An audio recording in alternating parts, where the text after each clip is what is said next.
As the body begins to slow down, the mind often becomes more sensitive, and many men realize that sexual desire still lingers, quietly present and occasionally rising without warning. This is not wrong, nor is it something to be hidden. In today's video, we'll share 7 gentle yet effective ways to naturally regulate your sexual energy. No pills, no force, just through self-awareness, proper care, and mindful living each day. When a man enters his 60s and beyond, it's often assumed that sexual desire will naturally fade away. But the truth is different. Desire doesn't disappear. It simply changes in form, intensity, and how it shows up, sometimes in ways even the man himself may not fully understand. One of the most direct yet often overlooked factors influencing this change is daily diet. At this stage of life, the male endocrine system undergoes significant shifts, especially a decline in testosterone, the hormone closely linked to libido, vitality, and emotional regulation. As testosterone drops, the nervous system becomes more sensitive, more easily triggered by external stimuli like food, sleep, light, and even old memories resurfacing. When the body slows down but the mind becomes more reactive, familiar foods can unexpectedly stir up sexual energy. Surprisingly, many common dishes in daily Indian meals unintentionally stimulate the sympathetic nervous system, leading to increased sexual arousal, particularly in the evenings or after heavy meals. Spicy curries, deep-fried snacks, sweetened milk teas, sugary desserts, or strong coffee, though delicious, are high in saturated fats, refined sugars, and heating spices. These not only boost energy, but also make it difficult for the nervous system to wind down, disrupt sleep, and trigger unplanned spikes in sexual desire. Caffeine, found in tea and coffee, plays a significant role too. While it keeps younger people alert, in older men, it can cause palpitations, restlessness, and poor sleep if consumed late in the day. Caffeine disrupts rest and worsens hormonal imbalances over time, creating a cycle of emotional and physical unrest. This is why one of the most effective ways to regulate desire is to shift towards a lighter, cooling, and more stabilizing diet. Foods like bitter gourd, karela, spinach, flax seeds, chia seeds, whole lentils, tofu, warm turmeric milk, and aloe vera juice help calm the digestive system, balance hormones, and reduce overstimulation of the nerves. These foods don't suppress desire completely, they bring it into a steady, peaceful rhythm. Herbal teas like chamomile, dried lotus leaf, licorice root, and tulsi, Indian holy basil, are especially helpful in the evenings. They relax the mind and gently soothe the lower abdominal area, a region often associated with deep-rooted sexual energy in men. Equally important is a disciplined eating routine. Having meals on time, chewing thoroughly, reducing salt and sugar, and avoiding late-night eating. When digestion flows smoothly and the liver and kidneys are not overburdened, the body doesn't need to offload energy through sexual urges as a passive outlet. A well-nourished body knows when to rest, when to move, and when to pause for deeper presence. In many Indian traditions, there's also a practice of weekly vegetarian fasting, not for punishment, but as a way to cleanse the body and clear the mind. This routine cools the system and gently tempers unnecessary urges with mindfulness and grace. In short, regulating sexual desire after 65 isn't about pills or repression. It begins with what's on the plate, where the body is nurtured with calm, understanding, and wise choices. When the diet is right, desire no longer feels like a threat, but becomes a quiet, respectful energy that listens, balances, and knows when to stay still. Mr. Arvind Bhai Patel is 68 years old. He has lived his entire life in the small village of Dharampur, where the morning temple bells of Shiva echo like the very first breath of each new day. A retired carpenter, he has 3 grown-up children, all of whom now work in cities. His home now is shared only with his soft-footed wife and the mango orchard behind the house. After retiring, Mr. Arvind Bhai thought he would finally enjoy peace. No more early mornings, no more sawdust, no more last-minute orders from the village market. But to his surprise, the silence unsettled him. His sleep became shallow. He would often wake up at 3 or 4 a.m., restless, feeling a strange heat in his body without any clear reason. One early morning, unable to fall back asleep, he stepped out to the veranda. The moon was still hanging, the air was cool, and the cicadas were buzzing softly in the distance. He sat down, closed his eyes, not to pray or think, but simply to listen to his breath. One inhale, one exhale, and slowly, something in him calmed. At that moment, he didn't realize that what he was doing was meditation, a practice deeply rooted in Indian traditions like Vedanta, Raja Yoga, and Vipassana. From that day on, this simple act of sitting in stillness became Mr. Arvind Bhai's daily ritual. No one taught him, no one asked him to do it. It was simply his way of returning to himself.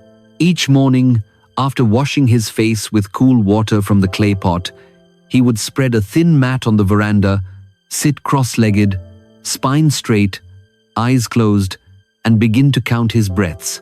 Inhale, 1, exhale, 2, and so on, till 10, then start again from 1. Over time, he noticed the strange early morning heat faded.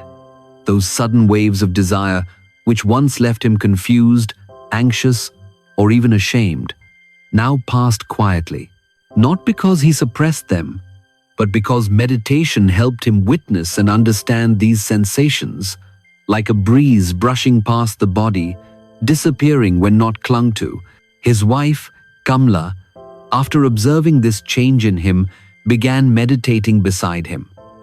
They wouldn't speak during the session, but the glance they shared afterward was always full of understanding and tenderness.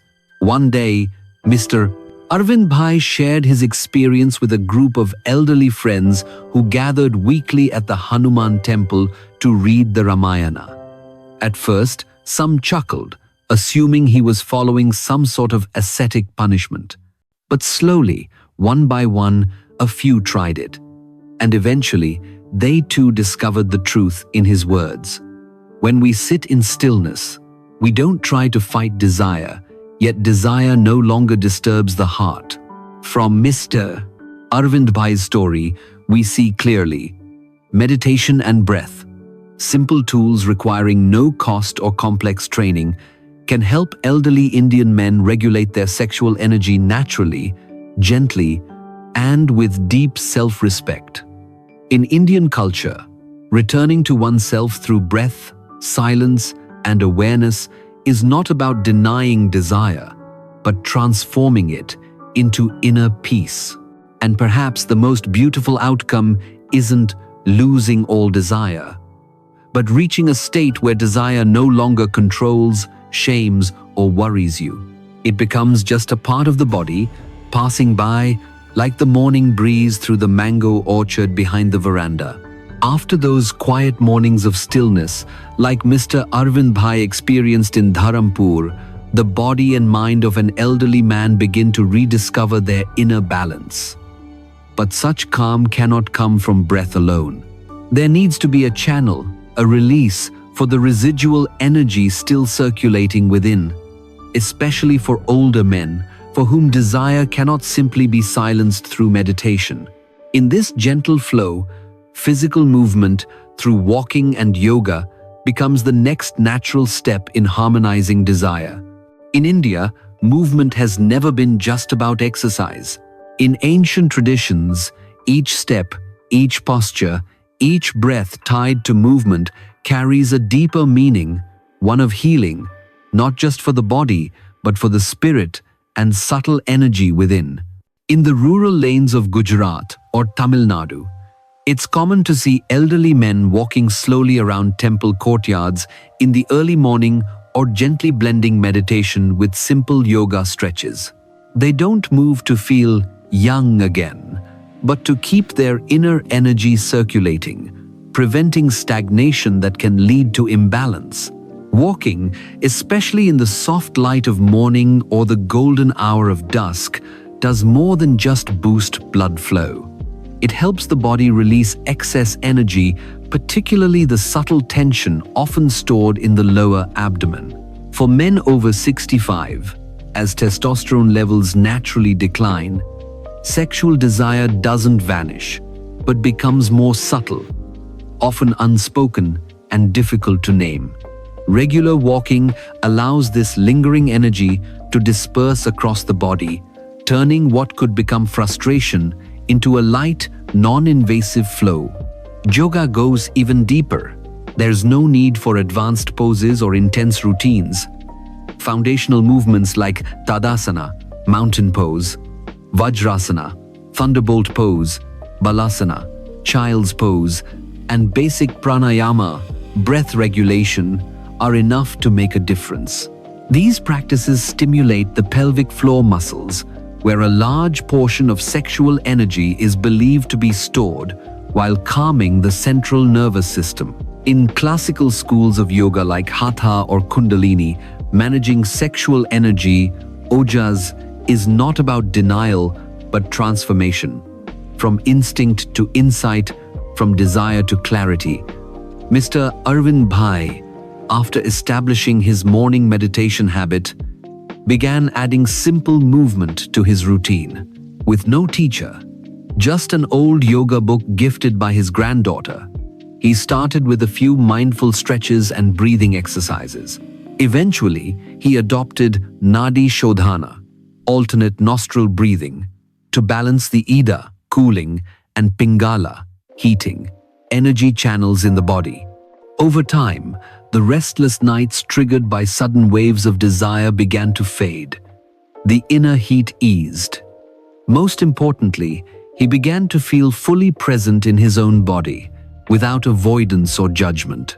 Ayurveda, India's ancient medical science, speaks of brahmacharya, often misunderstood as strict celibacy, but in truth, referring to the mindful redirection of sexual energy to nourish clarity and inner strength.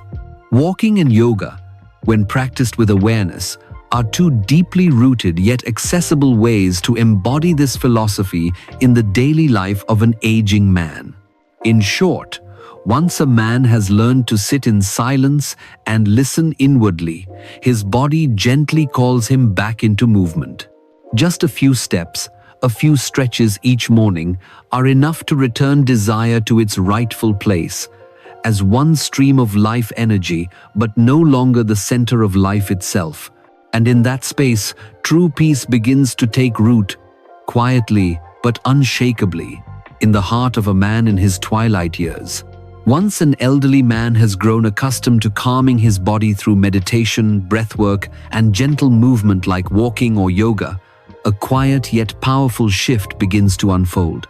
Desire no longer surges like a storm in the night. It becomes a soft ripple, rising and fading under mindful observation. However, there remains one crucial element that must also be recognized: a doorway, deeply influencing desire, yet often left wide open. The world of visual and auditory input we encounter each day. In today's world, even in peaceful Indian villages like those in Maharashtra or Uttarakhand, smartphones, televisions, and the internet have found their way into every corner of the home. Elderly men, no longer occupied with work, often find themselves with more idle time. And that space can easily become fertile ground for habits like scrolling online or watching television, especially in the evenings or during sleepless nights. Many, out of boredom or habit, are exposed, even briefly, to provocative content that instantly stirs desire within their already sensitive minds. Traditional Indian culture has long emphasized the idea of ahara, nourishment for the mind. In the Bhagavad Gita, Krishna teaches, a person becomes what they consume, through the eyes, ears, mouth, and mind. This means that everything we see, hear, and take in becomes food for the soul. If an elderly man's mind is frequently exposed to sensual, vulgar, or overly stimulating media, even so-called harmless entertainment, it won't take long before the mind is agitated and desire resurfaces as an automatic response. Mr. Arvind Bhai, the retired carpenter from Dharampur, once confided to a friend that whenever he accidentally watched a sensual commercial while watching the news, he had trouble sleeping that night and felt a tight, restless energy in his lower abdomen. At first, he dismissed it, but later, through consistent meditation and deep breathing, he began to notice a pattern. Even fleeting images left an imprint on the mind. The solution isn't to banish desire or cut off all technology. Rather, it lies in consciously creating a wholesome sensory environment. In towns like Rishikesh and Haridwar, many elderly men switch off the television after 8 p.m., choosing instead to read spiritual texts, listen to Indian classical music, or chant the Gayatri mantra with their wives before bed. Others keep a diary, draw mandalas, or simply sit in the courtyard to absorb the night's quiet sounds. Avoiding provocative content is not about denying instinct. It's an act of conscious self-care, protecting a mind that now seeks stillness. Just as we eat healthy to give our liver and kidneys a break, refraining from stimulating media allows the nervous system to rest and prevents unnecessary physiological responses. In classical yogic philosophy, the practice of pratyahara, the withdrawal and purification of the senses, is considered essential before entering deeper meditative states. When the eyes no longer chase and the ears no longer cling, the mind can finally turn inward. In summary, as part of harmonizing desire in the later years of life, consciously choosing what visual and auditory input to engage with becomes a sacred act of guarding the gates of the mind. It is not repression, but a profound expression of awareness. When a man understands that to live in peace, one doesn't need to shut down, only to choose wisely what to let into the heart. After learning how to protect the mind from images and sounds that easily trigger desire, as discussed previously, the elderly man begins to find a certain quietness within his inner world. But within that stillness, something else may quietly emerge, not due to external stimulation, but from an emptiness within. It is loneliness, a feeling not easily named, yet one that silently fuels sudden, uncontrollable waves of sexual longing. In India, where the joint family was once the heart of social life, the image of a grandfather living among 3 generations was once common. But in today's fast-paced world, as children move to big cities like Mumbai, Delhi, or Bangalore to build careers, many elderly are left behind in their ancestral homes, sometimes with only their spouse or alone. In this emotional void, desire becomes less about physical need and more of an escape, a way to soothe unspoken sorrow.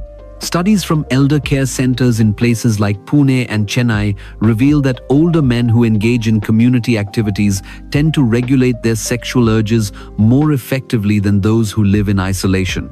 It's not hard to understand why. When the mind is nourished by connection, whether through a morning prayer group, a Bhagavad Gita reading circle, or simple evening chats with old friends over chai, the feeling of being seen, heard, and shared with replaces the need to release through physical desire. Sexual energy, when not bottled up, naturally transforms into presence, creativity, or compassion. Mr. Arvind Bhai, after establishing a routine of meditation and yoga, Went several weeks without any notable return of desire. But then, when his wife left for Sangli to help their daughter with childbirth, the house felt too quiet. He began waking again at 4 a.m., restless without clear cause. No sensual media, no stimulating food, no insomnia. So what was happening? One morning, sitting in the courtyard listening to birdsong, it dawned on him. What he lacked was not silence or meditation, but emotional connection. From that day on, he began visiting the Shiva temple each morning, not only to pray, but to talk with a small group of elder friends. They swapped stories, shared village news, and checked in on each other's health. And remarkably, the restlessness began to fade. He didn't try to suppress desire. It adjusted itself naturally as his heart was fed with warm connections. In the philosophies of Ayurveda and Vedanta, it is said that when the heart is full of bhakti, devotion or emotional richness, the force of kama, desire, no longer needs to fill a spiritual void. This is why residents of ashrams, even without being strictly celibate, often live in contentment, surrounded by understanding community and a deep sense of spiritual life. Beyond community interactions, family bonds also play a crucial role. A phone call from a child, a shared meal with a grandchild, or a gentle handhold from one's spouse. These small moments can be the most powerful medicine for an elderly man carrying emotional weight. Ultimately, regulating desire is not just about the body, it's about the heart. When the heart is connected, loved, and heard, sexual longing no longer cries out in silence. It gently dissolves into relationships filled with meaning and care. In Indian culture, where every relationship holds sacred value, it is connection, not suppression, that forms the true foundation for an elderly man to live fully with balance and peace. Once an elderly man has begun to reconnect emotionally, through relationships and community involvement, like Mr. Arvind Bhai finding warmth each morning at the Shiva temple, another deeply influential factor gradually reveals itself: sleep. No matter how much one meditates, walks, eats well, or chats with old friends, if sleep is fragmented, the entire nervous system, hormonal balance, and emotional stability begin to unravel. And in that fragile in-between state, desire, once thought to be at peace, can suddenly reawaken, not due to any external trigger, but simply because the body has not been properly rested. In many rural regions of India, such as Rajasthan and Karnataka, elders often follow the natural rhythm of early to bed, early to rise. Yet restful sleep remains elusive for many. It's not uncommon for older men to wake around 2 or 3 a.m., restless, filled with strange dreams, or even with a mysterious heat in the lower abdomen. These are signs of a sleep environment that fails to support hormonal and neurological balance. According to Ayurveda, sleep, nidra, is one of the 3 pillars of health, alongside food and lifestyle discipline. When nidra is disturbed, Agni, the inner digestive and energetic fire, becomes unstable. This imbalance leads to a buildup of excess energy in the belly and lower dantian, which often manifests as sudden nighttime arousal. After age 65, when the liver and kidneys naturally slow down, even minor disruptions, bright lights, stale air, or faint noises can fracture sleep. A healthy sleep space in the Indian traditional sense doesn't require modern luxuries, only 3 essentials: coolness, darkness, and silence. In Kerala, many elders use thin wooden shutters to welcome the night breeze, lay on bamboo mats to cool the body, and light a thin stick of sandalwood incense before bed to soothe the nerves. They avoid harsh white lighting, choosing instead soft red lamps or small oil diyas, which support melatonin production, the hormone that gently guides the body into sleep. Equally important is keeping electronic distractions out of the bedroom. In cities like Pune and Lucknow, a growing number of elderly men stay up late with their phones.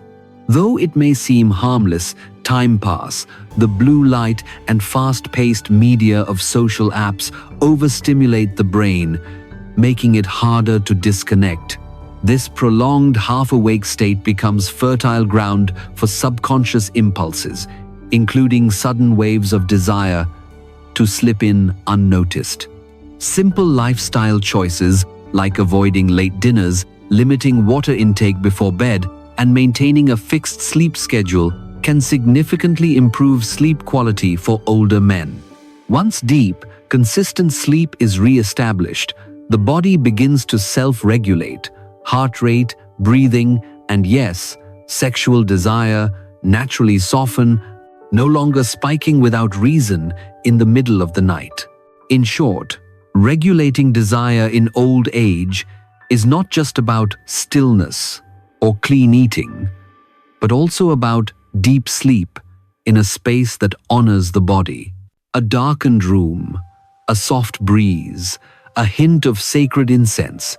Sometimes that is the fine line between a peaceful night and one filled with restless longing. In Indian culture, where silence is revered as the foundation of wisdom, sleep is more than rest. It is an invisible medicine, healing the deepest inner turbulence of a man in his twilight years. Tóm lại, giai đoạn cuối cùng trong hành trình điều hòa, ham muốn không phải là kiểm soát, mà là chuyển hóa. Khi người đàn ông thôi xấu hổ vì mình vẫn cảm nhận, khi ông thôi phán xét vì cơ thể vẫn sống, thì sự nhẹ nhõm sẽ trở lại. Bởi điều cao quý nhất ở tuổi già không phải là vượt qua hết, mà là hiểu rõ mọi phần trong mình, kể cả ham muốn, và sống hòa thuận với nó như một minh chứng cho lòng từ bi sâu sắc nhất mà một con người có thể có. Once sleep has begun to settle, like a cool stream calming the nerves and bringing balance to the body, the elderly man starts to notice.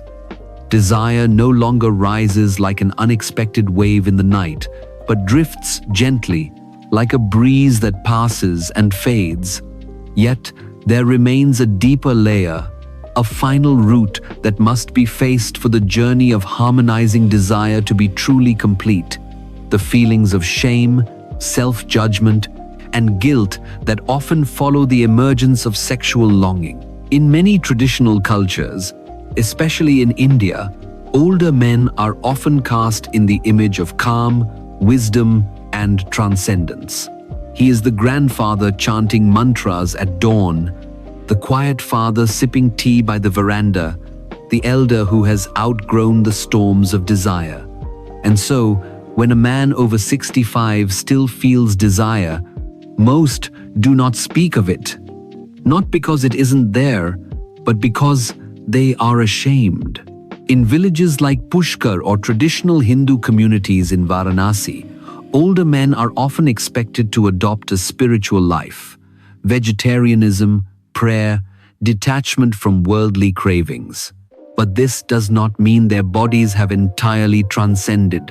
The body still lives, still remembers, still responds, and in the quiet of old age, even a glance, a forgotten memory, or a fleeting dream can stir up a dormant longing. The danger lies not in the feeling itself, but in what follows. The man begins to blame himself. At my age, I shouldn't feel like this, confessed an elderly gentleman during a therapy session at a senior care center in Hyderabad. And that one sentence becomes the seed of inner pressure. When desire is seen as wrong, something only meant for the young, then every time it arises, it drags guilt along with it. And guilt, when bottled up too long, often leads to silent, repetitive behaviors. Secretive masturbation, browsing forbidden content followed by shame, then repetition again.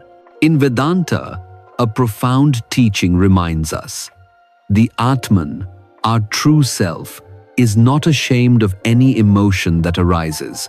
The error is not in the feeling, but in blindly identifying with it. In other words, desire is not the problem. It only becomes a burden when we label it as one.